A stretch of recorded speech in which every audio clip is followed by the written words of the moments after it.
Welcome to Mr. Giant Reacts and Ting and Ting and Ting.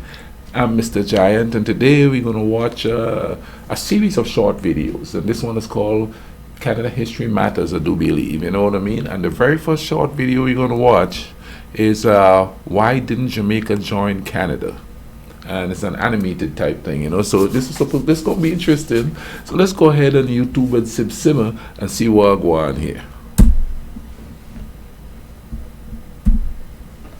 Of Canada seems obvious, but there have been a couple of points in history where a union between the two has been proposed.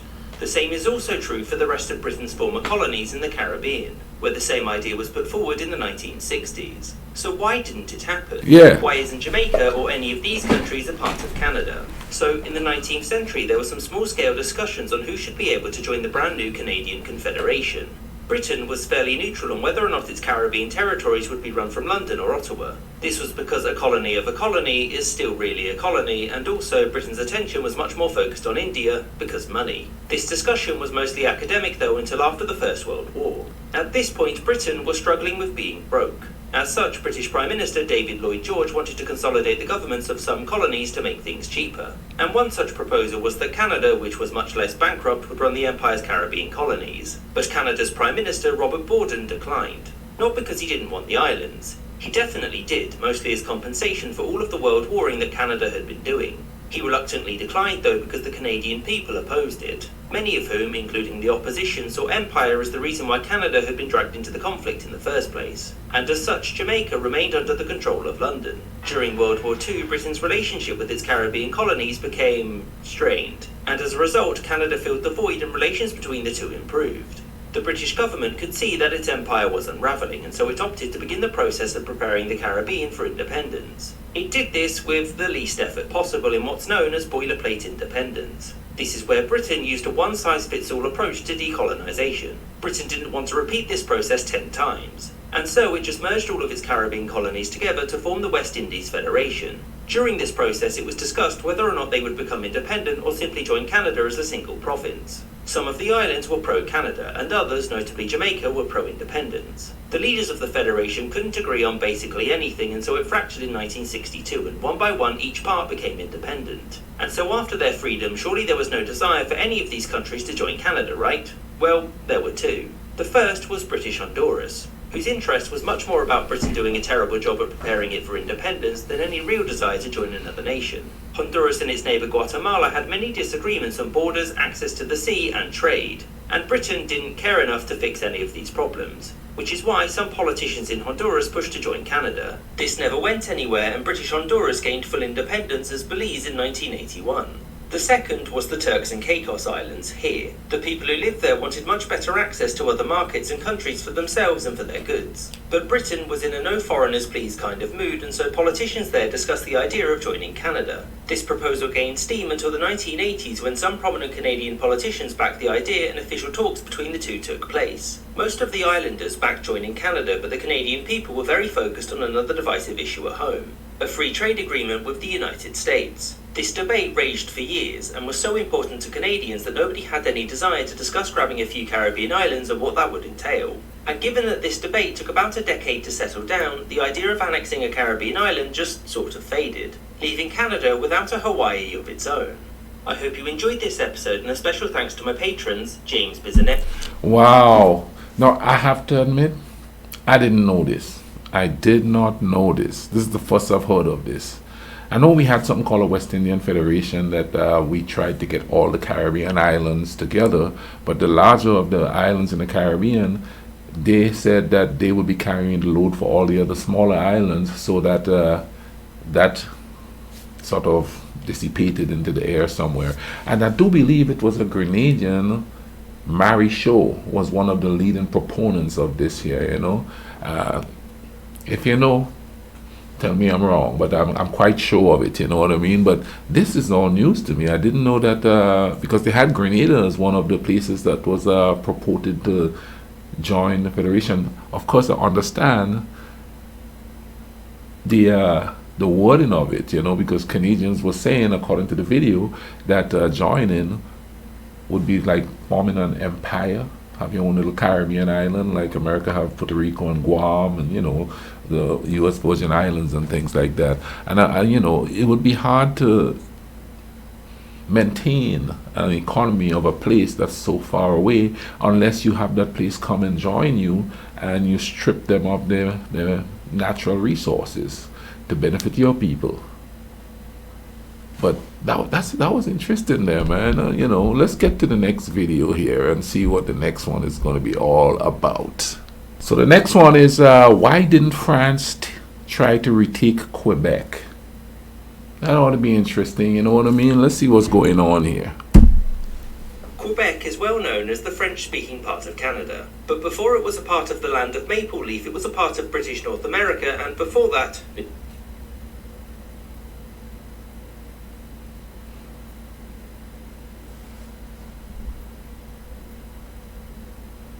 New France. Hence its settlement in the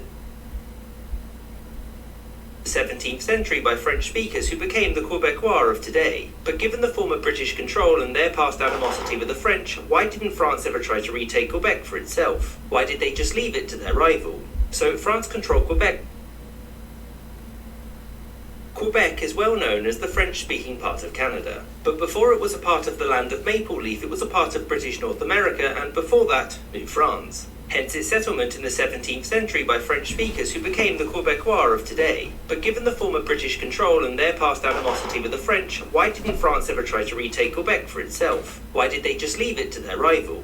So France controlled Quebec from its first settlement there in the early 17th century to 1763, and this was the year that France accepted defeat in the 7 Years' War, named so because it lasted for 9 years. As a result of that defeat, Britain took all of France's land east of the Mississippi, in order to consolidate its control over North America and give its loyal colonists there, who were loyal, room to expand westward. Some stuff happened, and it wasn't long until British North America saw a rebellion which led to the creation of the United States of America. During the American Revolutionary War, the French got involved, and given Britain's defeat in 1783, why didn't they try to regain their lost land from 20 years prior? Well, there were several reasons. The first was that occupying territory made it much easier to claim, and Britain still held Quebec. And also, in a war that doesn't end in one side's occupation, you can't demand everything. And what France had pushed to gain was Tobago, because sugar plantations make all of the money, unlike Quebec, which just exported fur.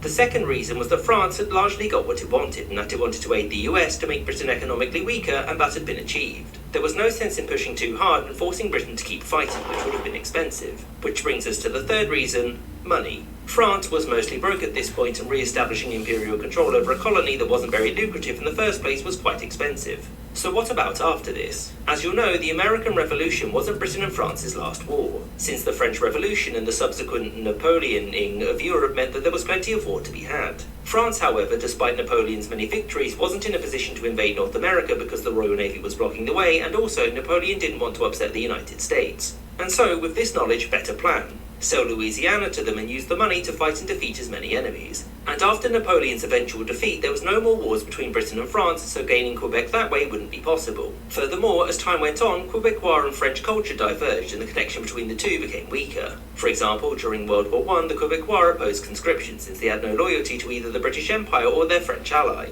And as a result, over time, both sides ceased to see each other as the same people, but as sort of cousins. That's not to say that France had no interest in the area. In the 1960s, independence for Quebec became a major political issue in Canada, and the French followed it closely. Infamously, this period saw French President Charles de Gaulle shout, "Long live a free Quebec," during his visit to Montreal. This, shockingly, caused a diplomatic incident, and de Gaulle immediately left for France. After this, most French leaders took the position of not officially taking a stance, but closely following Quebec independence movements. But that said, despite taking an interest, there was zero desire for Quebec to join France on both sides. Too much time had passed, and France had missed her chance. I hope you enjoyed this episode, and thank you for watching with the that's quite interesting. You know what I mean? It's so funny how they mentioned Tobago there. That's another island right next to mine there. It's amazing how... Well, here's the thing. People just see the surface of things, but they don't get the whole picture of what's going on or why it's happening. It seems like at that time, a lot of the once superpowers were having monetary issues, so they couldn't keep their colonies and stuff like that, and they couldn't fight to keep anything, so they just had to let it go. You know what I mean? Thus, Not in the case of Canada here, but in the case of a lot of smaller islands in the Caribbean, we weren't equipped to govern ourselves, really. We were just left, boom, there you go, you could get independence and things like that. And so a lot of us were like, we were just wards of England for a while, and then we got independence. I think Grenada got it in 74. February the 7th, 1974. But, all of this is quite interesting here, how they were fighting for territory and all of that, That was quite interesting. Let's get to the next one here. Let's see what the next one is. Was the first and Scottish Trekkie. Newfoundland here. Oh, so this next one is, why did it take so long for Newfoundland to join Canada? I want to see that because I love me some Newfoundland people, man. They're friendly. The islanders, they're like me. The islanders, they just live in a place where there's different seasons. Let's watch this one here. Newfoundland here is only a recent addition to Canada, having joined it in 1949. Yet Canada was confederated in 1867, and so the two remained divided for nearly a century, which raises a pretty obvious question. Why? Why did it take so long for Newfoundland to join Canada? Why? So, when the colonies which would become Canada were debating confederation in 1864, politicians in Newfoundland began to discuss the issue at home. Did they want to be a part of this new Canada and take their rightful place in the world, or just sit on the sidelines and watch history pass them by? Turns out the sidelines were just fine, and Newfoundland would sit this Canada thing out. Their primary reasons were that 1. Whilst the politicians there were largely pro-confederation, the people were most certainly not. Which brings us on to reason number 2, Catholics. Specifically, French Catholics, who made up a sizable chunk of this new Canada's population and thus had a lot of influence. And the people of Newfoundland, proud Protestants that they were having none of that. And the third reason was economic. Newfoundland had low taxes, and there were concerns that a new central government in Ottawa would raise them to pay for things like railways and a national military. So what changed? Well, Newfoundland continued to develop on its own, and its people, for the most part, still wished to remain independent. There was a very sudden change of heart in 1895 when the Newfoundland Premier, William Whiteway, made a plea to join the Confederation. And this was totally because they loved Canada and nothing to do with the massive financial crisis that had just hit them. The Canadians said no, and so they were left to struggle on with mountains of debt. After this, the people of Newfoundland were still against Confederation, and in 1907, Newfoundland was promoted from a colony to a dominion, meaning that its continued independence seemed assured. And its history largely mirrored those of the other dominions throughout the early 20th century. There were reforms at home, political scandals, World War I, greater exploitation of natural resources, and a general improvement in the economic situation. That was at least until the Great Depression, which could only mean one thing: pain.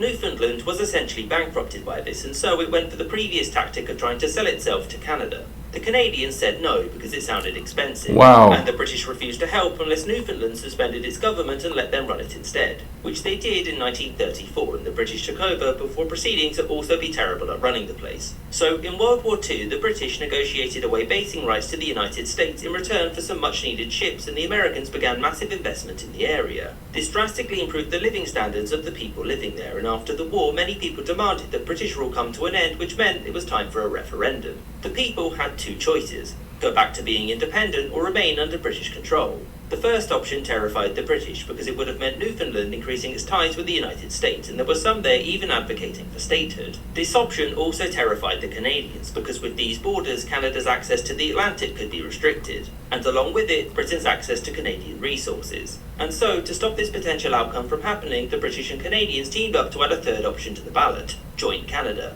Now, the representatives of Newfoundland didn't want this option, but that's not how British rule worked, and so on the ballot it went. The referendum was held in 1948, and whichever option gained 50% of the vote, that would be the action taken. But none of them won, and so a second referendum, this time without the potential to continue British rule, was held, and union with Canada won with 52% of the vote.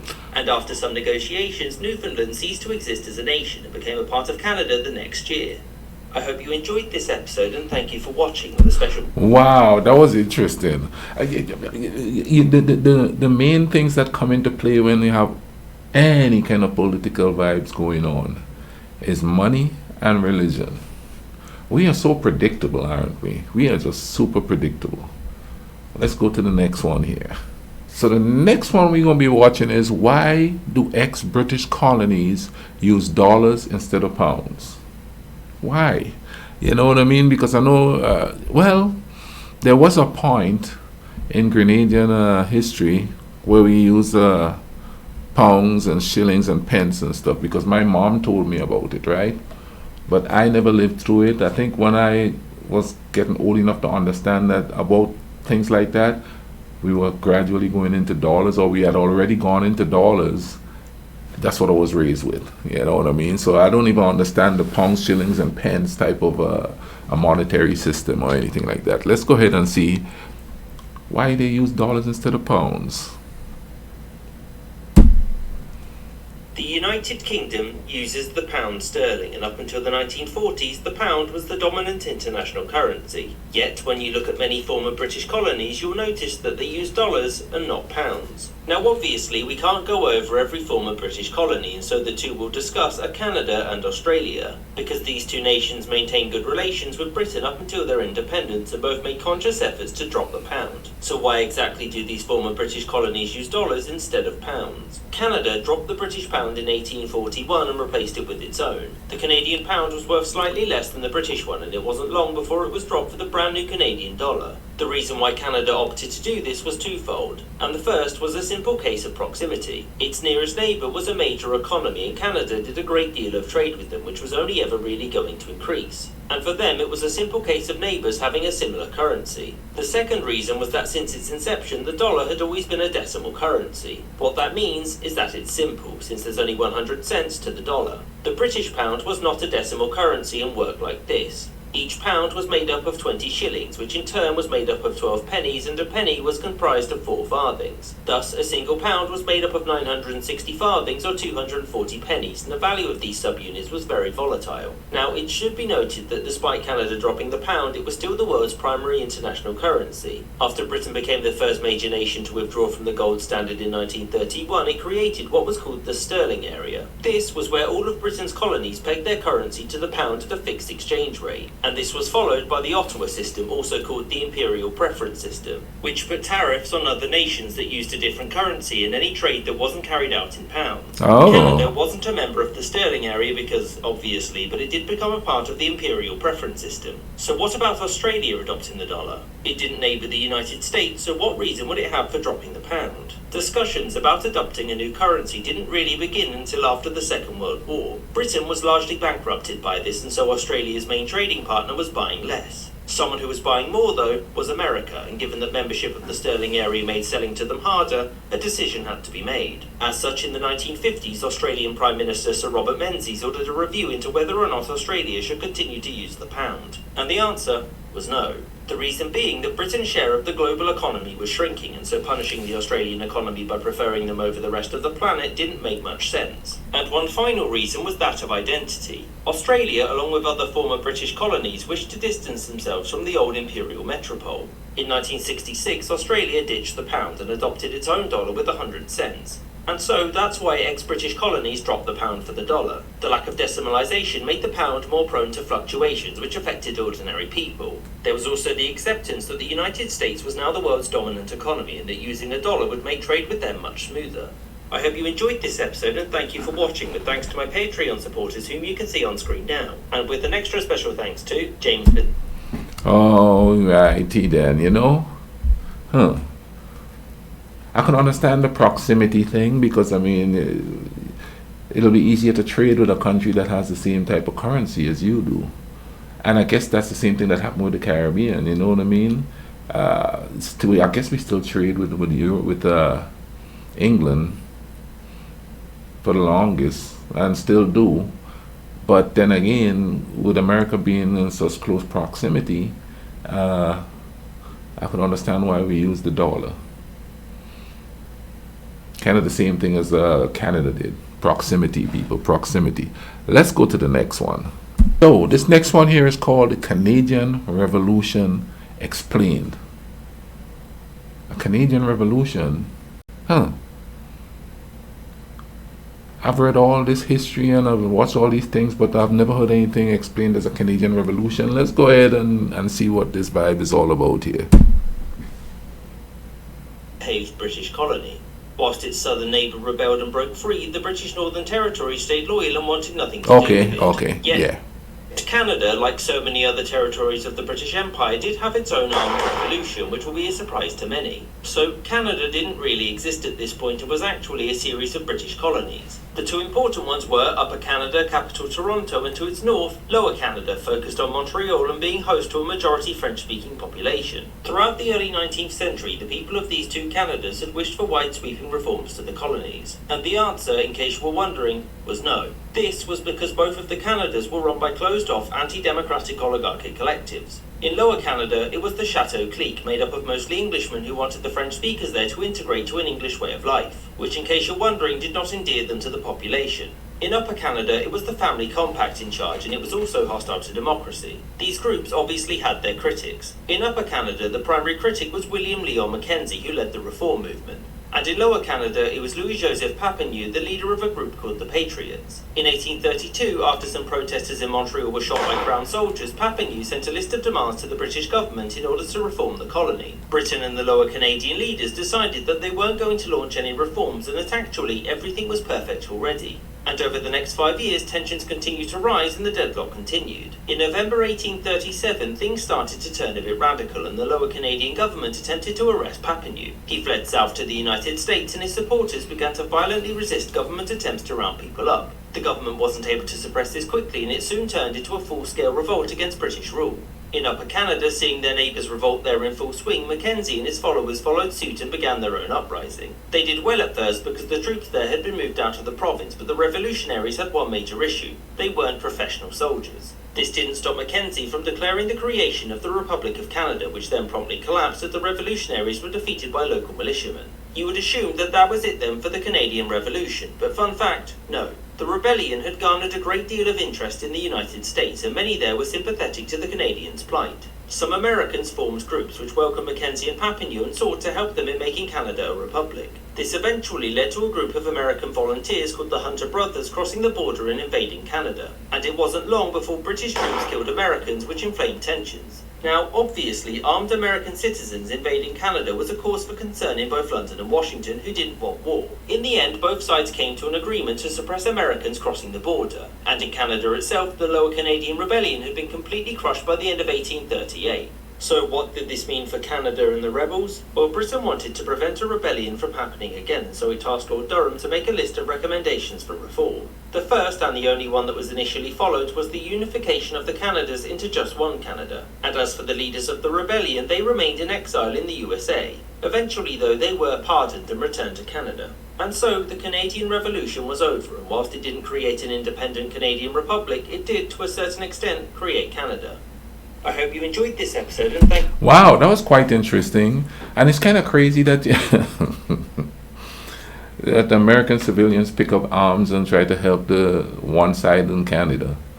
That's kind of a scary thought, especially with them not liking that Mexican border there and all of them having guns and wanting to go patrol it. And, I could see some people trying to invade there saying, well, if you can't take your business, we will.